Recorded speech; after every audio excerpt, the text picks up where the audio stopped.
Welcome to Passing the Plate, the podcast that's all about food, traditions, and the incredible connections they create.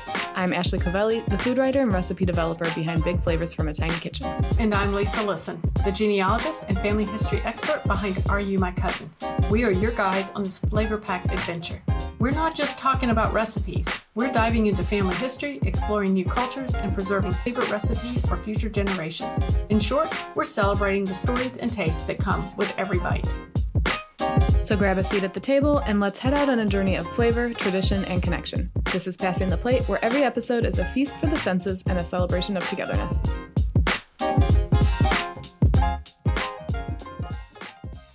Today, we're thrilled to welcome a special guest, Shareba Abdul of In Search of Yummy-ness to the podcast. Shareba is a food blogger and photographer based in Ontario, Canada.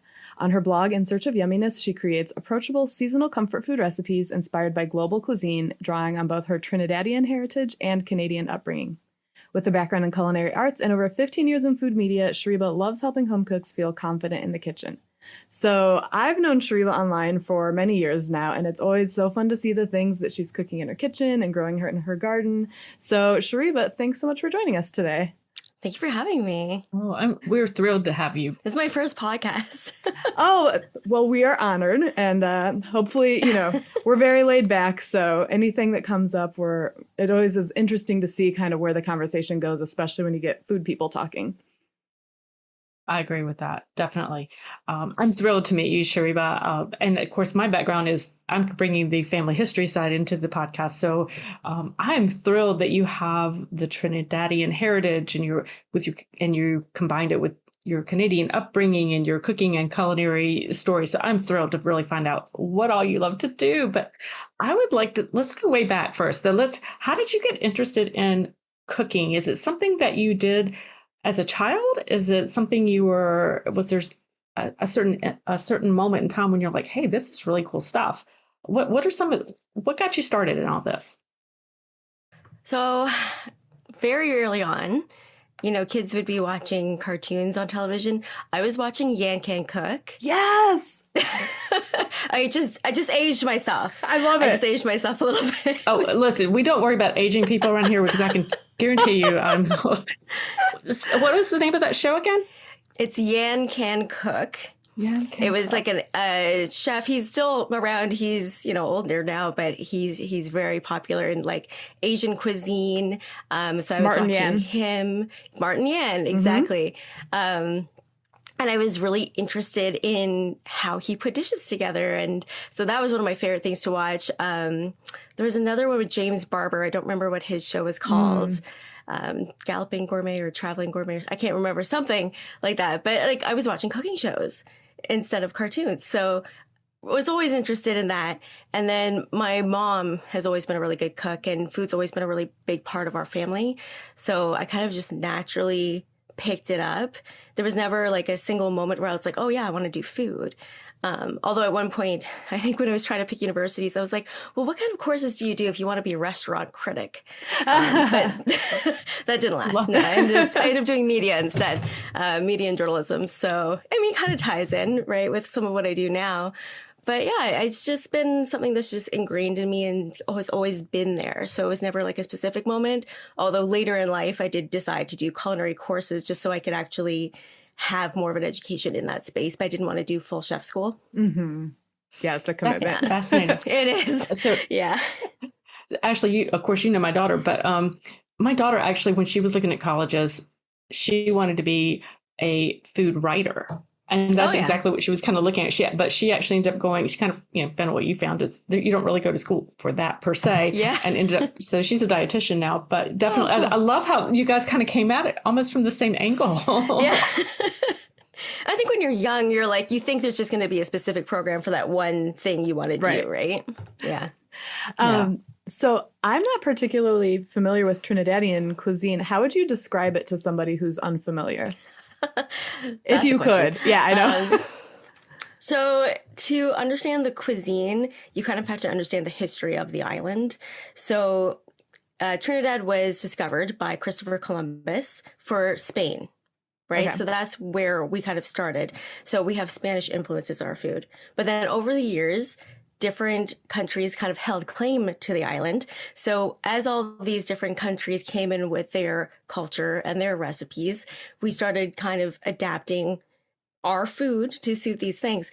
And eventually they became a British colony. Now they're an independent republic. I think that happened in the 60s.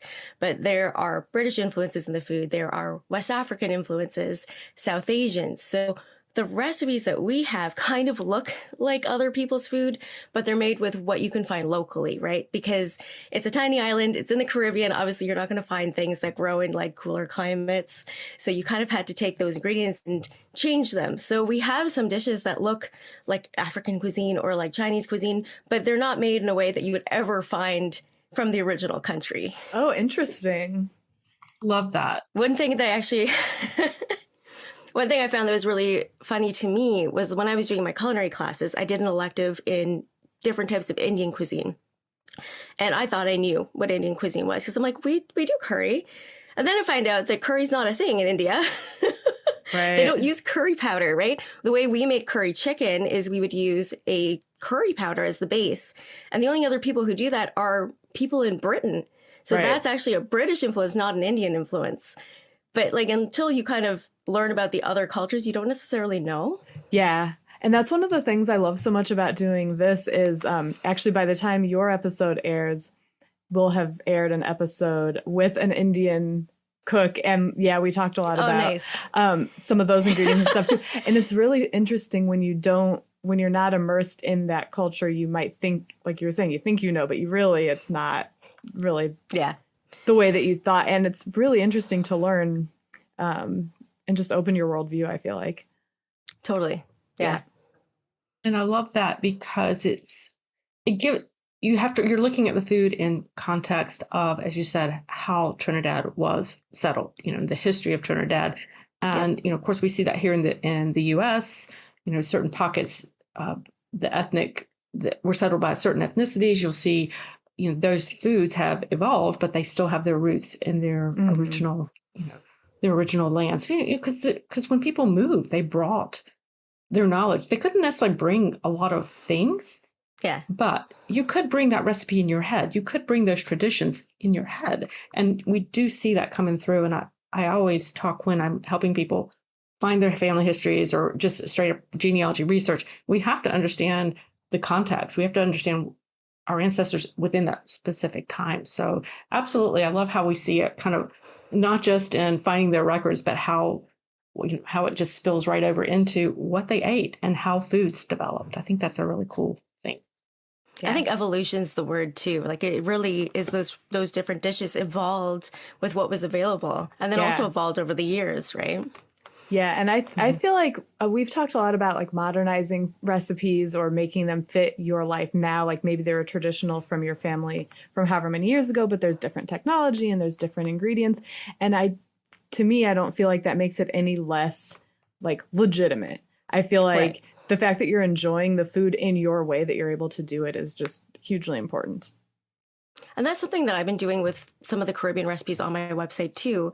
Like I just did a coconut ice cream recipe and traditionally you would be grating a fresh coconut and using that. We also would do that for another dessert called cassava pone.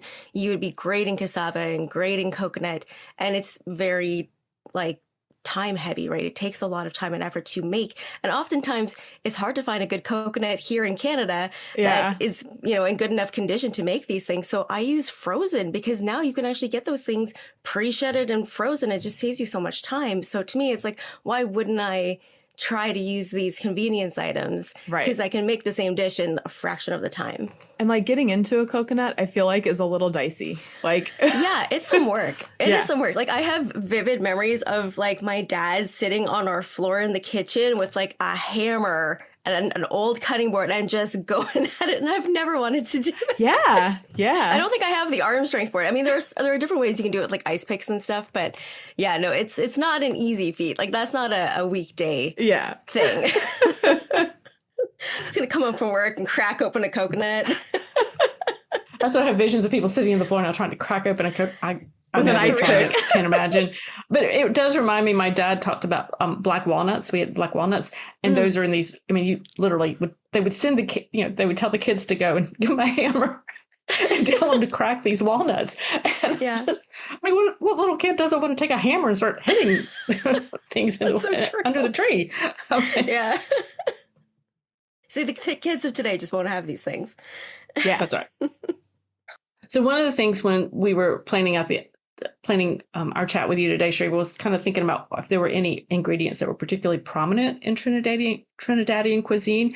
But I'm kind of curious if there is one in particular, given the history and the multicultural types of foods that have influenced the Trinidadian heritage. Is there something that's really kind of stood out a little bit more and is a little more popular?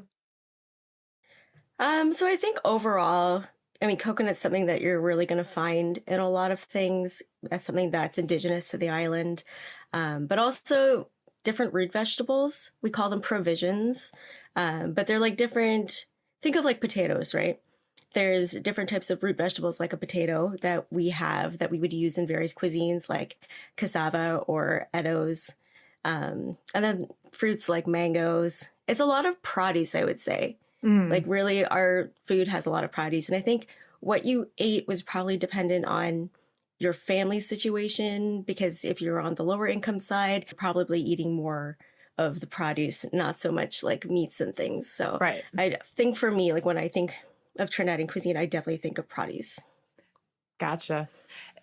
Are there many Trinidadian restaurants, or is it more like kind of lumped into like a Caribbean restaurant? So I actually had this conversation with my mom the other day. I was like, we really don't have Trinidadian restaurants. Like, I think back home, it wouldn't necessarily be called a Trinidadian restaurant either. You'd have like a Chinese restaurant, but it would be like Chinese Trinidadian cuisine. Okay. Here, if you want Trinidadian food in Canada, or at least in Ontario where I live, you're going to a roti shop. Okay. See, and we have that in New York, but I always picture Indian. So, okay, so can you guys explain that a little bit more? Did you say roti shop? Like ROTI, roti shop. So like you would go to a roti shop to get roti and curry chicken or curry goat, or you might get something that's called a doubles, which is our most popular street food and actually my favorite Trinidadian food ever. I'm still trying to perfect a recipe for the site, but it's so specific. It's difficult for me to recreate. But basically a doubles is like 2 fried pieces of dough made out of chickpea flour. And then on the inside, you have like a curried chickpeas that sits on top with different sauces like tamarind sauce or like a coconut chutney. And that's just sandwiched together. And it's like very, very flat and soft, but really delicious. So that's our big thing. So kind of, to me, the way you're describing it kind of sounds like if you're familiar with like a pupusa, like or an arepa or something. No? I haven't had those, no. Oh, okay. So and now I need to search out. I'm sure we've got something similar here in New York that I could try to find. But yeah, I bet you could get doubles in New York somewhere. Yeah, I've never heard of that. I've heard of some of the other things that you mentioned, but yeah, this is the mission now is to branch out. So I love that. So aside from, if somebody say were to find a Caribbean restaurant or a restaurant that has things venturing toward Trinidadian cuisine, what would you recommend as a good like introductory order? Like you talked about what your favorite thing is, but like what's maybe like somebody who's had very kind of plain food, because I feel like with a lot of ethnic cuisines, people are a little afraid to like lean in, and it's like, so you got to give them like here's your entry level, like try this, and then if you're feeling a little more bold, maybe try this. Do you have any recommendations? So I think you could either start with a doubles or with a chicken roti, which if you get a chicken roti, it's usually like an actual roti skin, like whole. Can you explain large roti? I know what that is, but I think a lot of people don't know what that is. So we have 2 different kinds. One we called bus-up shot, which is based on an Indian roti, but of course we have a name for it for ourselves. But it's kind of like a broken up kind of dough. Some people say it looks like a busted up shirt, which is where they think the name comes from. But so think if you've ever seen a roti ever like in a restaurant, but it's kind of more flaky. Okay. It has like a kind of a broken texture. So that's one. And the other one is a dal puri, which is a roti that is stuffed with a chickpea mixture on the inside. So like if you were to rip it open, there'd be this chickpea flour on the inside. So you could get either kind of roti. And so you get this big, thin piece of cooked dough, basically. And then you're putting the curry chicken in the middle of that, and they wrap it up like a little parcel. And that's how it's handed to you. So you could pick it up and eat it with your hands. You could use knife and fork if you wanted to. Doubles, you usually eat it more like a sandwich with your hands, even though it's kind of soft. But either of those things would be good introductory. But the important factor is to ask for the pepper on the side or slight pepper. That is very important if you don't eat spice. Otherwise, it's what comes as like the standard is pretty hot. Because, I mean, we love Scotch bonnet peppers in our cuisine, and that's not exactly introductory spice levels. That is a very good warning. And yeah. So it's kind of like a street food. Good warning. Thank you. Like a street food type of thing that you could get. Yeah. Yeah. You get like I would say the chicken roti is more like a whole meal. So if you wanted more of a substantial thing to eat, you would get that. The doubles is kind of small. That's more of a snack. And what about like if somebody's feeling they're comfortable, they want to try something like a little more adventurous, what would you recommend? It depends on the restaurant. Some restaurants will have different noodle dishes that kind of look like Chinese cuisine, like you would expect for Chinese takeout in North America, but it's just flavored a little bit differently. Those are some nice dishes. There's rice dishes. Some restaurants will carry, like it really depends on how much variety that particular restaurant offers. Right. Like in some places you can get something called callaloo, which is made differently in Trinidad than it is in Jamaica. They have a dish with the same name, but it's not the same thing. Okay. Ours is basically like cooked down leaves from the taro plant. Mm-hmm. And then you cook that down into kind of a stew. And if you've never seen it before, it may not look terribly appealing because it is like if you cooked down spinach into a soup, that's kind of what it would look like. So very green and soft and not super like appetizing looking, but extremely delicious. Yeah. So if you're feeling really brave and you saw callaloo on a menu, that is something that you could try. And it's not usually too spicy. Again, like a lot of our foods, when you order it, you can get it with pepper sauce because pepper sauce is a big thing for us. And then like how much pepper sauce is on it is going to depend on how hot it gets. Yeah. That's really interesting to know because we have a Jamaican place near my house and they have callaloo, but I didn't know that there was same name, different place. So that's really, that's good to know. Very different dish. I'll have to keep an eye out for that. Yeah. So that's definitely one thing. And like, but if you're looking at like rice dishes, like my favorite rice dish from Trinidad is pilau, which is like a one pot dish with pigeon peas. I don't know if you've ever come across pigeon peas.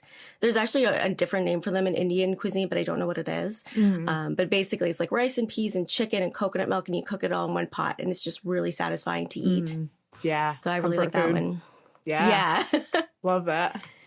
It sounds really it's delicious. Really good. It's quite rich, but it's and good. Not the spice level of the others. I mean, you can make that one just as hot. Yeah. I'm sure.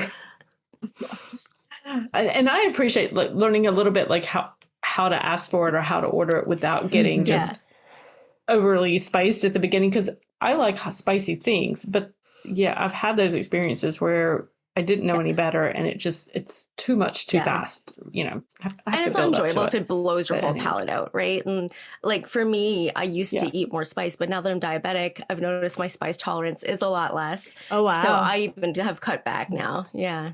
I feel like there's hot sauce that's flavorful and spicy. And then there's hot sauce that's like hot for the sake of being hot. And it's just like, that's for me not enjoyable. A lot of ours are lime based. So it's like lime and different peppers and Scotch bonnet and stuff. So very flavorful, but like you could really blow your palate out with it. Like, and especially depends on like how their house recipe is. Cause like everyone's got their own. So you might think like, oh, I can eat pepper sauce at this restaurant and go somewhere else. And it's like way hotter. Yeah. So it's always best. Like I always say, get it on the side and then you can just kind of taste and be like, okay, I can handle this. Or, oh yeah, no, that's not it. Yeah. Yeah. Very good recommendation. Good advice. This episode of Passing the Plate is sponsored by Storied Book Recipes from Storied. With every recipe, shared meal, and story told at the table, we're building a living history. And that's what Storied is all about. It's a place to discover, preserve, and share your family's story online for future generations. Storied allows you to build a detailed family tree, uncover historical records, and even explore newspaper archives to bring your ancestors' stories to life. I love that it's not just names and dates. It's about capturing the heart of who your family is. Things like where they came from, what was important to them, how they lived, and even the things that they cooked in their daily lives. Whether you're just starting out or deep into genealogy research, Storied makes it easy and meaningful to connect the dots and keep your legacy alive. So while you're passing the plate, don't forget to pass on the stories too. Visit storied.com/plate or use code PLATE to save 20% and begin your journey today. All right, so I'm curious if you have any really fun stories from your kitchen, whether you were a kid, or as an adult, that you've had making. It could be a mistake, it could be something like, oh, I accidentally did this and it was delicious. Any kind of really favorite type of experiences you've had that when you think about your cooking history, personal history, really stand out to you? Well, early on in my cooking adventures, I decided that I did not really like to bake. I was probably like 14 and I was trying to make cookies and the recipe said to add a stick of butter. And I did not understand that a stick in the United States is this big. And what I had to stick in the fridge is a pound of butter.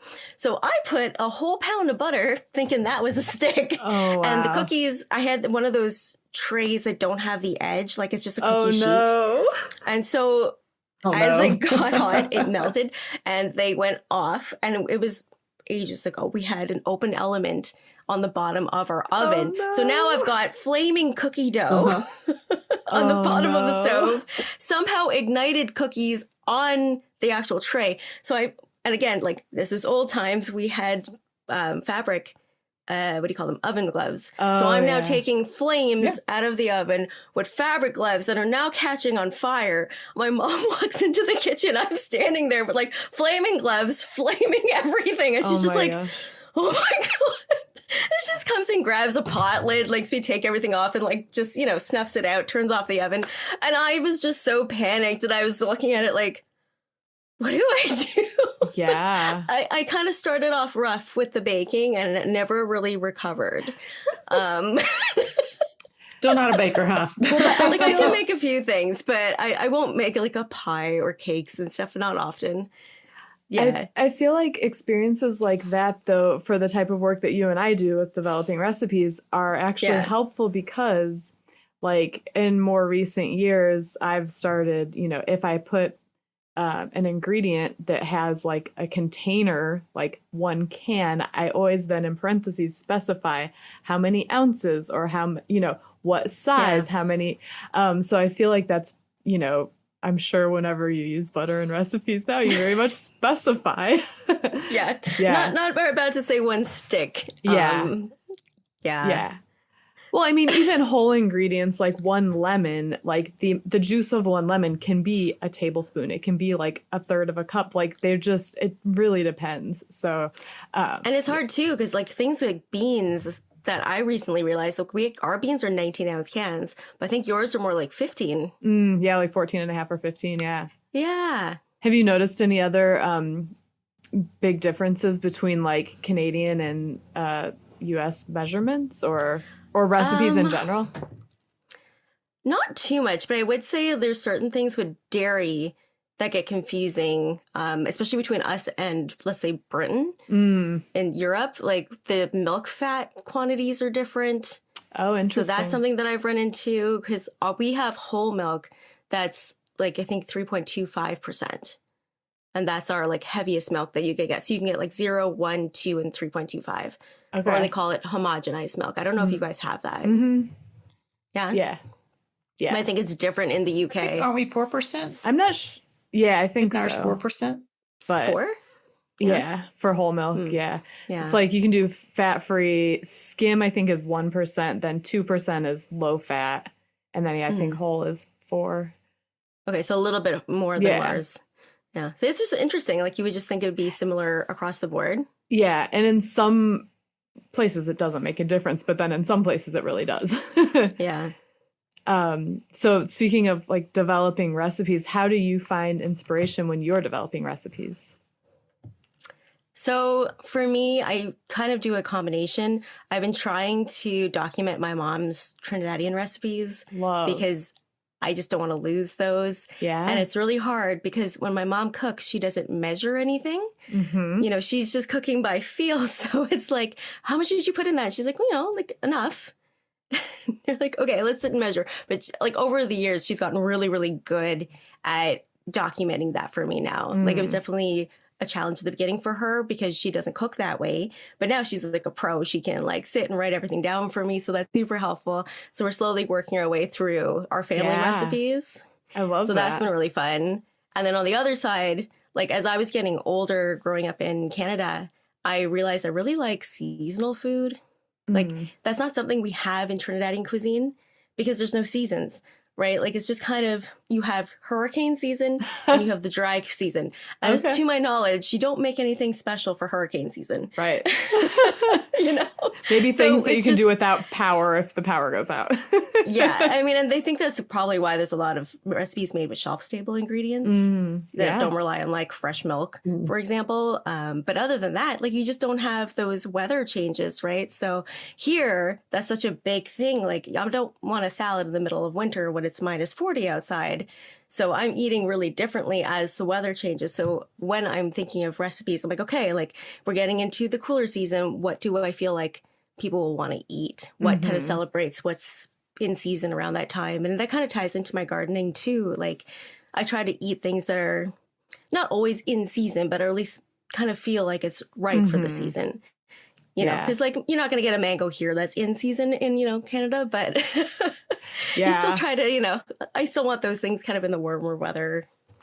And for those of you on Instagram, follow Shareba's stories because the gardening is like, I love following along with your garden. And then you also get to see her cats who are adorable.